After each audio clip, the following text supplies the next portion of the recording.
Hello, CR family. I hope this video finds you all safe and healthy and staying out of this crazy weather that we're having this evening.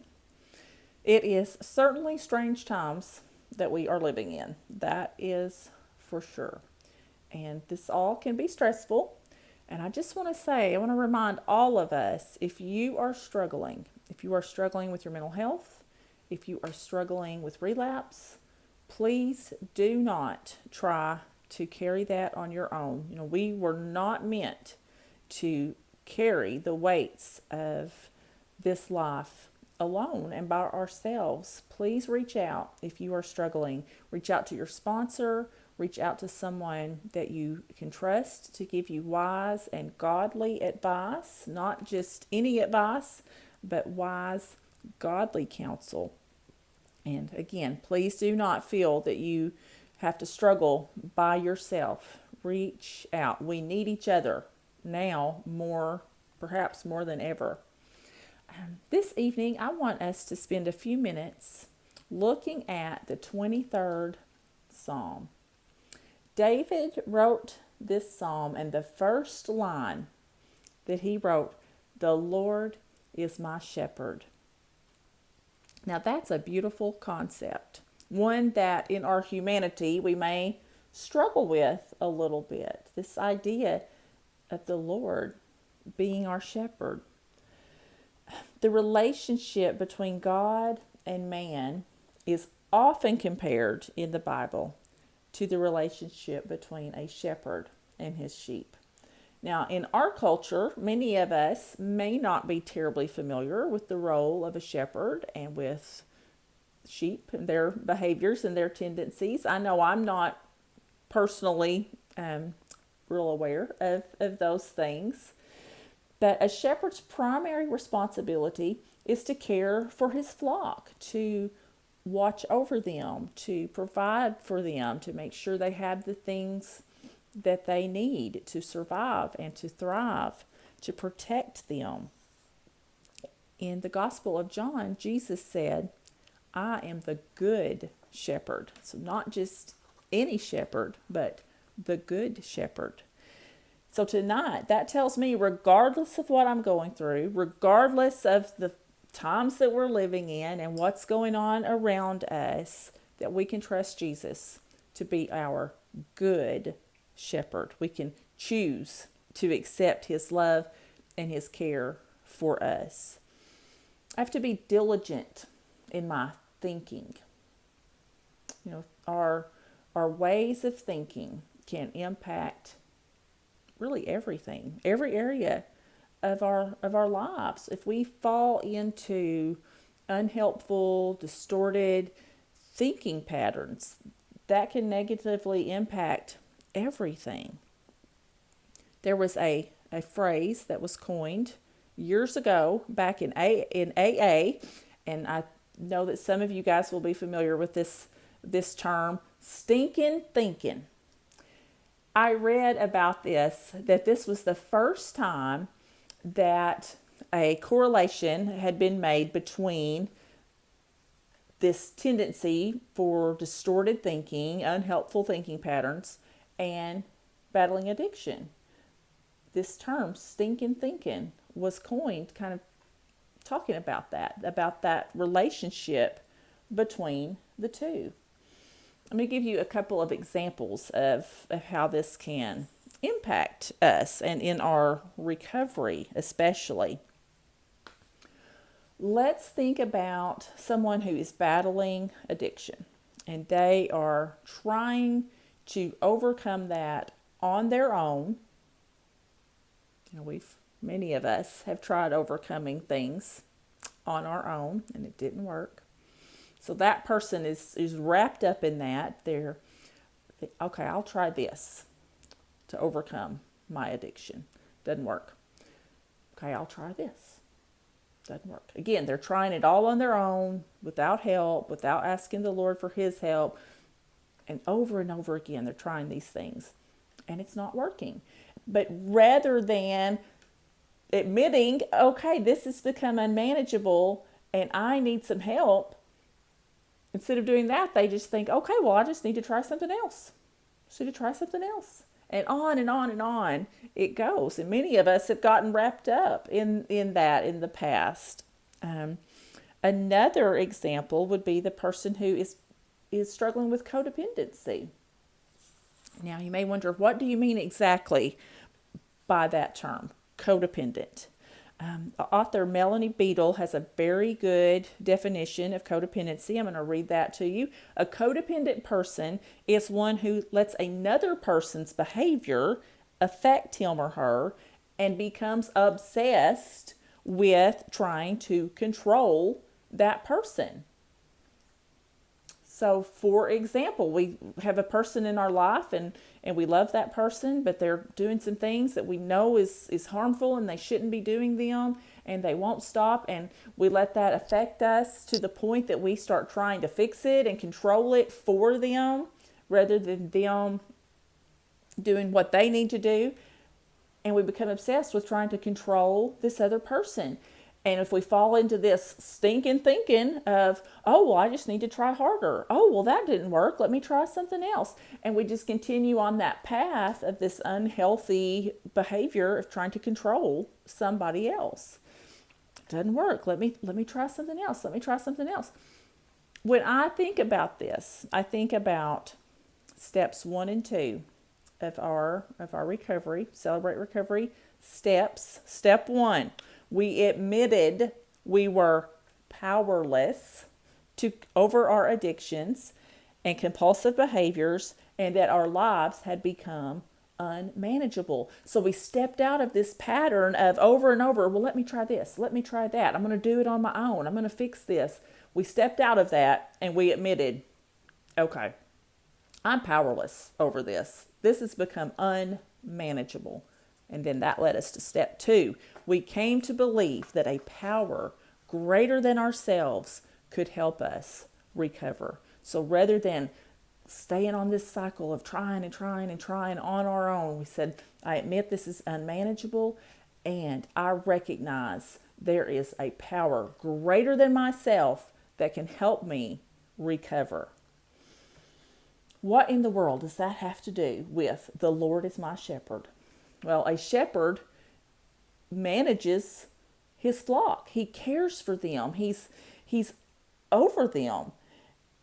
And we can choose to turn our lives, our will, our control over to the good shepherd, Jesus, and allow him to step in and to help us in all of these areas. The Lord is my shepherd.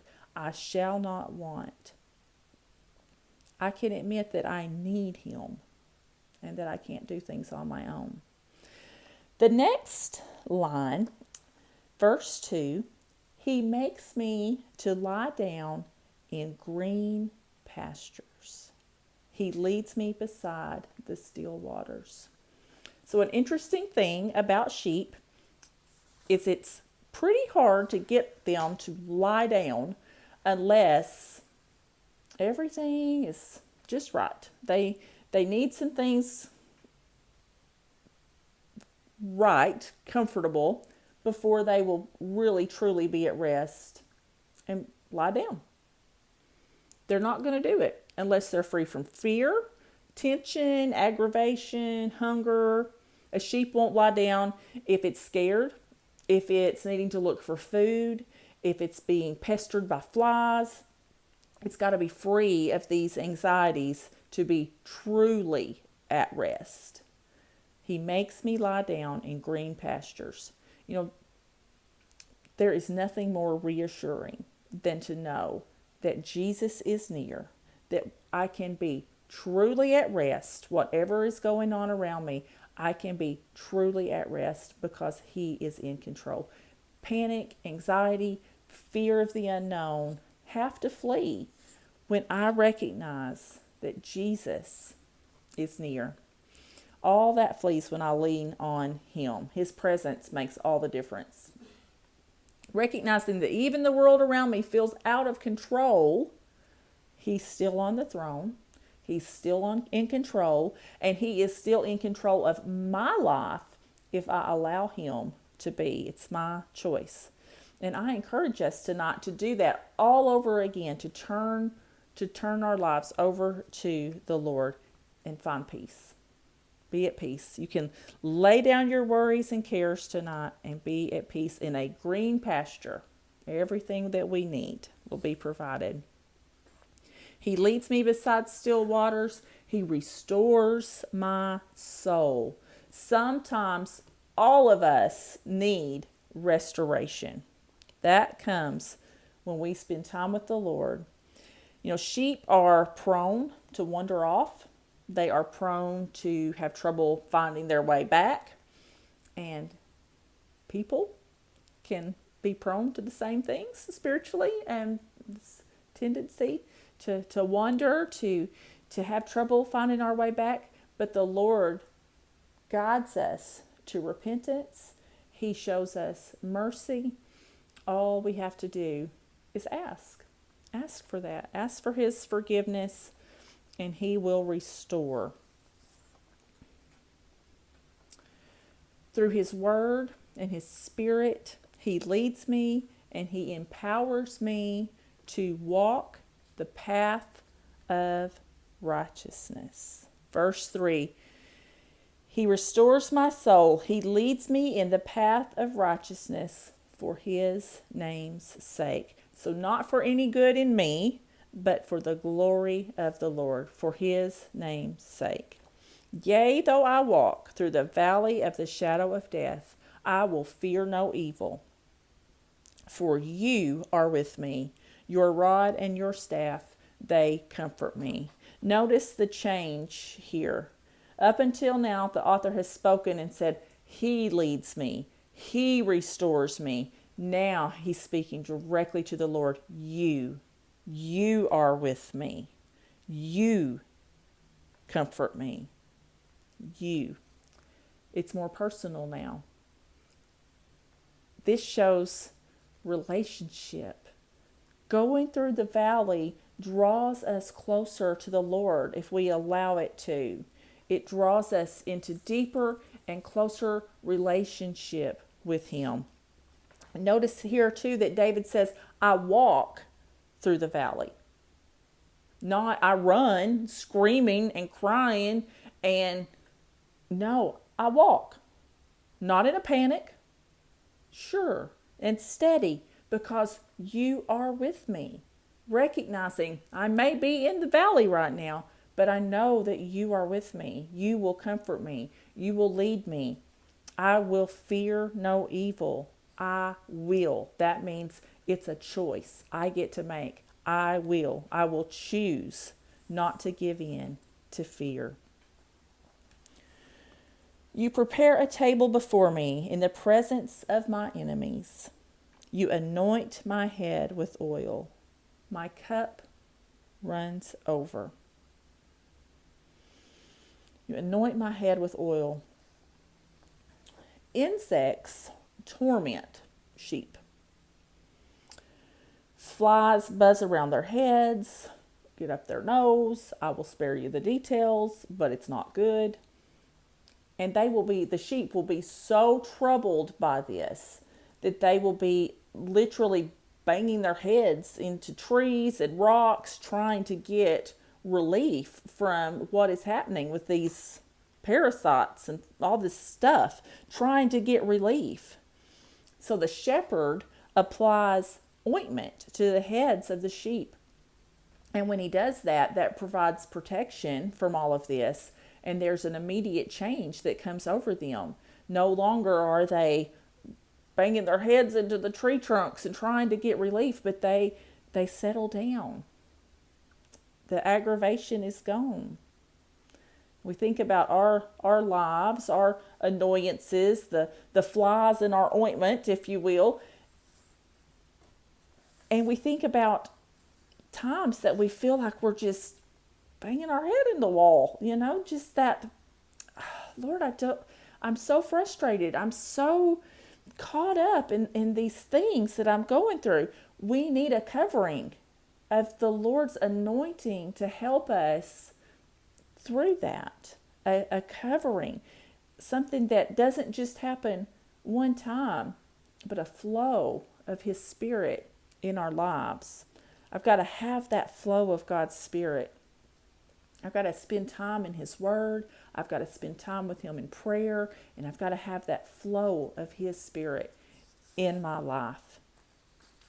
Surely, goodness and mercy shall follow me all the days of my life, and I will dwell in the house of the Lord forever. Not maybe, not perhaps, not I hope it will happen, but surely goodness and mercy. The Lord looks at us with goodness and mercy. That is the way that he treats His sheep, with goodness and with mercy. I know that this is a simple lesson tonight, but I felt that I needed that reminder that the Lord is my shepherd. And as long as I look to Him to be the shepherd of my life, to be in control of my life, all of these other things, I don't have to get caught up in. I can look to Him and I can admit, Lord, I need you. I need your help. I can't do this on my own. I pray for each of you that as we go through these uncharted territories together, that we will continue to look toward the Lord for His help and His guidance and His comfort. And I know that He will provide that, because His Word tells us that He will, and it's a promise. We love all of you so very much. I'm looking forward to seeing you all very, very soon. And I pray that you have a wonderful rest of the night.